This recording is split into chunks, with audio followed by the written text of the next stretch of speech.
It's a big dream, and today is a major step in making it a reality. In the months ahead, we will hire an architect and a contractor and get to work on the 5+ year timeline to build a new stadium. One of the most iconic home field advantages in the National Football League isn't just moving the goalposts, it's moving the field.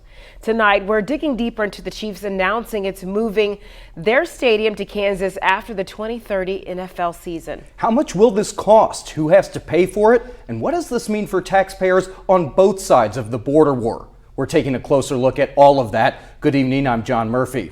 And I'm Evie Allen. Thank you so much for joining us tonight. Many Missouri lawmakers, including Governor Mike Kehoe, are calling the Chiefs' exit a major loss for the state. But John, Kansas lawmakers gave the team major financial incentives to cross the state line. Yeah, Evie, Kansas gave the Chiefs about $2.3 billion reasons to leave, and that's what taxpayers in that state are now on the hook for. Whether that's a good thing right now is a matter of perspective.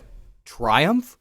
I've had the privilege of making some really big announcements, but none bigger than this. Or turnover? I think it's safe to say that I join Chiefs Kingdom in my disappointment to the decision that was announced earlier. Missouri Governor Mike Kehoe and Kansas Governor Laura Kelly made it known where they stand on this decision. But here's where the money stands. A new domed stadium for the Chiefs, as well as a practice facility, will cost about $3.3 billion. Kansas has agreed to pay 70% of the cost of this, which is about $2.3 billion. That was clearly a more enticing offer than Missouri's proposal, which would have funded only 50% of the cost of renovations to Arrowhead Stadium and a new stadium for the Royals. With that offer rejected, Kansas now has to come up with the funds.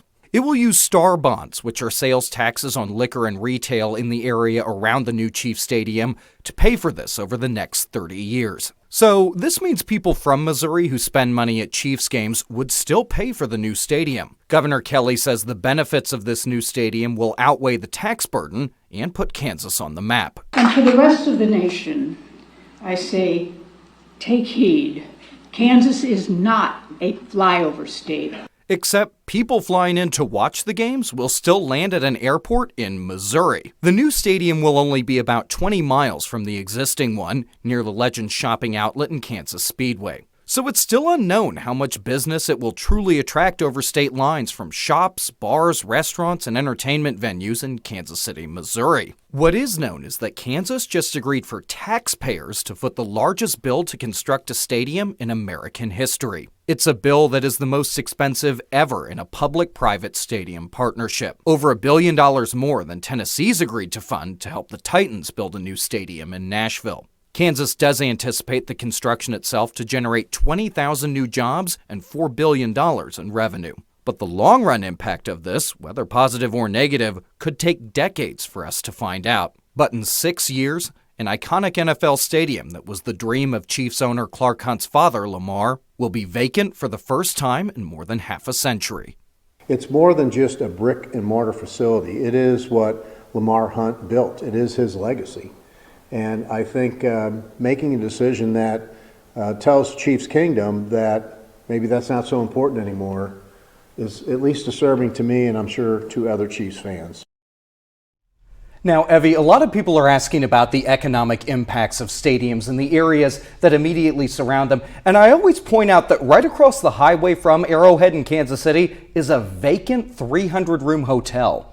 Yeah, John, a lot of people are asking which Missouri lawmakers are responsible for not offering enough incentives for the Chiefs to stay. Well, today, Governor Kehoe did stand by the incentive package Missouri put on the table, and that would have funded half, so 50% of the renovations the Chiefs wanted for Arrowhead. Now, this really goes back to last year, though. That's when Jackson County residents voted not to extend a sales tax that paid for stadium upkeep.